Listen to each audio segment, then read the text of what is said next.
Resident Evil 2 is an instant masterpiece. It's an accomplished game in its own right, but it's also surely going to serve as a benchmark for how to remake classics in the best and most ambitious way possible.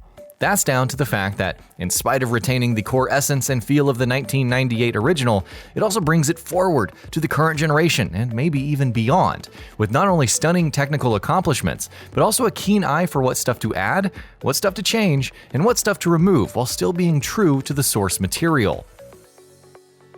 In this feature, we'll take a look at 15 changes. The most obvious ones of the lot, its shift from fixed cameras to an over-the-shoulder perspective and it not having tank controls anymore, are plain to see at first glance, so you're not going to be seeing stuff like that mentioned in this list. But things such as new mechanics, new locations, new systems, and narrative changes are all going to be part of this list. As such, there will be some slight spoilers for the remake in this feature, but we're going to go ahead and let you know when we get to the spoilery part, so you needn't worry. Expanded locations. Locations such as the RPD, the Raccoon Sewers, and the Umbrella Lab that we remember so well from the original are all, of course, present. But Resident Evil 2's remake doesn't bring them over one-to-one and then translate them to modern visuals. I mean, sure, it does that for some locations, but there's a lot of new stuff in here as well. Entire rooms and pathways have been added to multiple locations, especially the RPD, which also at times has a domino effect on things such as item locations and puzzles being changed around here and there. Sub-weapons. Both Leon and Claire can equip a sub-weapon, a knife, a grenade, or a flash grenade at any time, and while that might seem like a minor addition at first, it quickly becomes obvious that it's much more than that.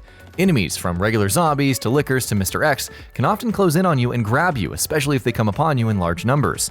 In such a situation, the character you're playing as uses whatever secondary weapon they have equipped to get away. It comes in handy in tight situations. Knife durability. Speaking of knives, no, knives aren't a new item in Resident Evil 2, of course, they're practically ancient by now as far as this series is concerned.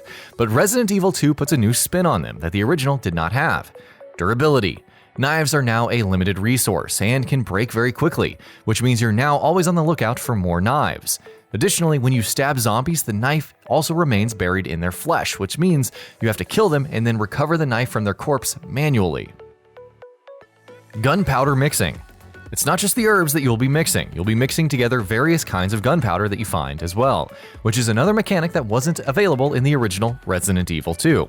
Regular gunpowder, white gunpowder, and yellow gunpowder can be mixed and matched with each other to create different kinds of ammunition. No more zapping. While Resident Evil 2 still very much has A and B campaigns for both characters, parts of the zapping system that was so popular in the original release have been removed in the remake. More specifically, the actions that you take while playing the A campaign no longer affects the B campaign. For instance, in the original, in the A campaign you could choose to not pick up certain items so that those items could be picked up by the second character in the B campaign. That is no longer the case in the remake. Boarding up windows. Also new to Resident Evil 2 is the mechanic of boarding up windows. Throughout the game, zombies will try to break into RPD from outside by shattering windows. In order to prevent them from repopulating areas you've already cleared, you need to pick up wooden boards that you might find lying around and then use them to board up windows to keep zombies firmly outside. Zombies follow you. Anytime players would get swarmed or find themselves in a pinch in the original Resident Evil 2, leaving the room was the trick that would come in handy, because using doors between two rooms would lead to a loading screen. And when you emerged on the other side, the zombies would not follow you. Obviously, in 2019, Resident Evil 2 is no longer constrained by the technological limitations from 1998, and so it doesn't need loading screens anymore. Also, if you go into a different room and shut the door behind you, the zombies can just bust through them and follow you. Incessant MR.X. MR.X was, of course, a pretty big threat even in the original Resident Evil 2, but here, he's so much more terrifying than before. Just like zombies, he isn't limited by loading screens, which means he can follow you wherever you go, and he does. If he sees you, he will incessantly chase you until he either catches up with you or you outrun him and exit his line of sight, at which point he'll start seeking you out again. Also, if and when MR.X is temporarily downed, he does not drop ammo anymore like he used to in the original. Missing enemy types. While enemy types such as the terrifying lickers to the hulking MR.X to even the most regular of zombies have been rendered in glorious and gruesome detail in 2019's Resident Evil 2, some enemy types that were present in the original have been cut out though. Enemies such as the giant spider and the moth are nowhere to be found in Resident Evil 2's remake. Thankfully, these were seen very briefly in the original game, and their absence isn't really felt too keenly. Quality of life improvements. Resident Evil 2 makes several quality of life improvements to make life a little easier for players, not just over the original, but over recent entries in the series as well. The biggest of these can be seen in the map, which is now more intuitive and convenient than it has ever been. Rooms that you finish searching are clearly labeled on the map, while rooms where there are things left for you to do or find are highlighted red. Additionally, unopened safes, lockers, doors, or any items that you may have found or didn't pick up are also marked on the map. No more bowgun for Claire.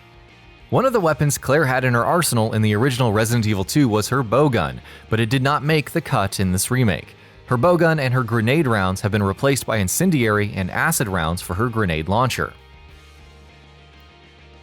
Warning, there are slight spoilers for Resident Evil 2 2019 Beyond at this point. Orphanage.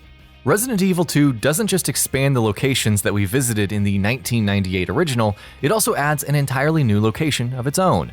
We're referring to the Orphanage, a couple of blocks away from RPD, which we visit very briefly in Claire's campaign, but serves as a pivotal location in her story nonetheless.